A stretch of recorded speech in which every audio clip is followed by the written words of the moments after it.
ब्रह्ममुरारिसुरार्चितलिङ्गम् निर्मलभासितशोभितलिङ्गम्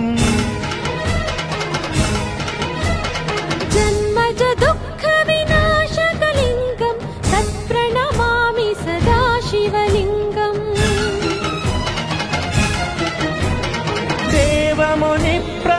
देवमुनिप्रवरार्चितलिङ्गम् कामदहनकरुणाकरलिङ्गम् रावणदर्पविनाशकलिङ्गम् तत्प्रणमामि सदा शिवलिङ्गम्